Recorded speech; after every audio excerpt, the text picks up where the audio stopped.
Hello hi everyone, my name is Prashant. इस video में मैं आपके साथ शेयर करने वाला हूँ कि राइट इश्यूज़ क्या होते हैं, कंपनी राइट इश्यूज़ कब डिक्लेयर करती है, उसको अप्लाई करने का प्रोसेस क्या रहता है, राइट इश्यूज़ से कंपनी को कैसे बेनिफिट मिलता है और एज ए इन्वेस्टर हम इससे कैसे बेनिफिट ले सकते हैं। तो बने रहिए इस वीडियो में मेरे साथ ताकि मैं आपके साथ पूरी जानकारी शेयर कर सकूँ। तो फर्स्ट बात ध्यान में रखिएगा कि जो लिस्टेड कंपनियाँ होती है मार्केट में वही राइट इशू लाती है। सो राइट इशू बेसिकली होता क्या है, उसके नाम में ये ऑलमोस्ट कंसेप्ट क्लियर है कि इशू मतलब जैसे कि पब्लिक इशू आते हैं, बोनस इशू आते हैं, वैसे इशू मतलब आपको शेयर्स इशू होने वाले, वो तो कंफर्म है। और राइट्स मतलब हक, मतलब आपको कंपनी शेयर्स इशू करने के लिए एक हक देती है, एक राइट्स देती है, उसको हम कहते हैं राइट्स इशू। आप जानते हैं कि कंपनी किस सिचुएशन में राइट इशू लाती है। उसके दो सिनारियो रहते हैं। फर्स्ट सिनारियो, कंपनी को अपना बिजनेस बढ़ाने के लिए, बिजनेस एक्सपांड करने के लिए, दुगना करने के लिए, या फिर कोई नए उनके पास आइडियाज रहेंगे तो उसके लिए उनको फंड चाहिए रहता है। तो फंड कहाँ से रेज करेंगे, तो फंड रेज करने के लिए मतलब पब्लिक थ्रू फंड रेज करने के लिए वो राइट इशू लाती है। ये हुआ फर्स्ट सिनारियो। सेकंड सिनारियो ये रहता है कि कंपनी घाटे में है, कंपनी पे लोन बढ़ता जा रहा है, तो लोन कम करने के लिए या फिर कंपनी को जो नुकसान में चल रहा है उससे बाहर निकालने के लिए उनको फंड चाहिए, तो वो फंड रेज करने के लिए भी कंपनी राइट इशू ला सकती है। हमने जान लिया कि कंपनी को अगर पैसा चाहिए किसी भी सिनारियो में तो कंपनी राइट इशू लाती है। तो इसमें पार्टिसिपेट कौन कर सकता है, as a shareholder, as a investor आप पार्टिसिपेट कर सकते हो, लेकिन आप उस कंपनी के एग्जिस्टिंग शेयर होल्डर होने चाहिए। राइट इशू में पार्टिसिपेट करने के लिए उन्हीं को मौका मिलता है जो कंपनी के एग्जिस्टिंग शेयर होल्डर होते हैं। ये फर्स्ट कंडीशन है। और आपको उनके रिकॉर्ड डेट पे आपके डिमैट अकाउंट में उनके शेयर्स होने चाहिए।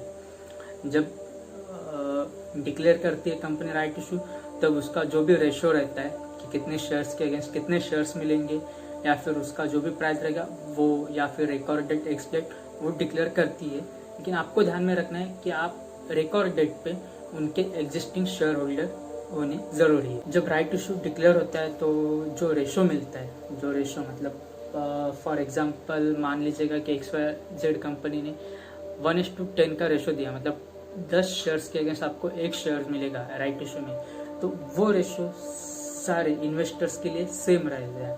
मतलब आप रिटेलर हो या फिर आप FIS हो या फिर आप प्रोमोटर हो, सबके लिए ये रेशो सेम ही रहता है। जब राइट इशू डिक्लेयर करती है कंपनी तब डिस्काउंटेड प्राइस डिक्लेयर की जाती है। मतलब मानो अभी कोई शेयर्स XYZ कंपनी का शेयर 100 रुपया चल रहा हो, तो आपको राइट इशू में अप टू 50% तक का भी डिस्काउंट दे सकते हैं। मतलब वो राइट इशू में आपको 50, 60, 70, 80 किसी भी प्राइस में वो शेयर्स एक्स्ट्रा वाले दे सकते हैं। तो उनके लिए पेमेंट टर्म्स भी रहते हैं। मतलब कभी कभी आपको 25 या 50% पेमेंट एडवांस करना रहता है और रिमेनिंग पेमेंट करने का टर्म वो उस वक्त डिक्लेयर कर देते हैं। तो उस अकॉर्डिंग आपको पेमेंट करना रहता है और आप वो शेयर्स के मालिक बन सकते हैं। सो मेन क्वेश्चन ये है कि राइट इश्यूज में हमें अप्लाई, एज ए इन्वेस्टर हमें अप्लाई करना चाहिए या नहीं। तो उसमें हमको फर्स्ट चीज़ ये देखनी है कि कंपनी किस चीज़ के लिए राइट इशू ला रही है। अगर कंपनी फंडामेंटली स्ट्रांग है, वो नया बिजनेस एक्सपांड करने के लिए राइट इशू ला रही है, कुछ नए प्लान है, नए प्रोजेक्ट है, उसके लिए राइट इशूज ला रही है, तो बेशक कंपनी राइट इशूज के लिए अप्लाई कीजिएगा। क्योंकि वो कंपनी कहीं घाटे में नहीं रहती, उनका बिजनेस बढ़ेगा तब आपके शेयर्स की प्राइस भी बढ़ेंगे और आप आने वाले समय में निश्चिंत ही प्रॉफिट में आएंगे।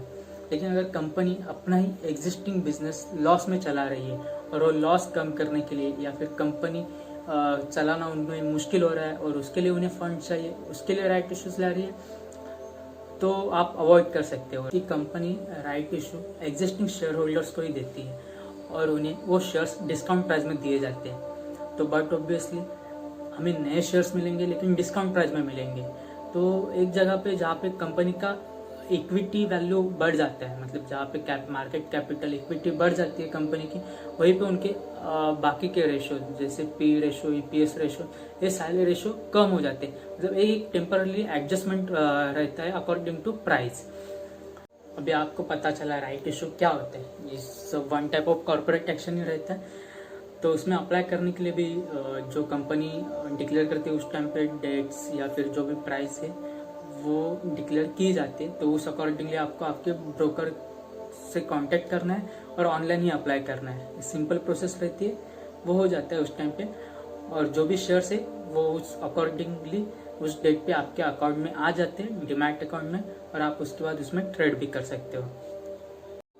तो अभी आपने जान लिया, ऑलमोस्ट सारी इन्फॉर्मेशन मैंने आपको बता दी।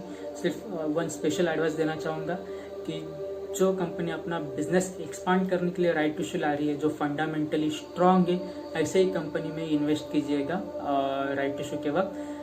बाकी की कंपनियां अवॉइड कर सकते हैं। Thank you so much.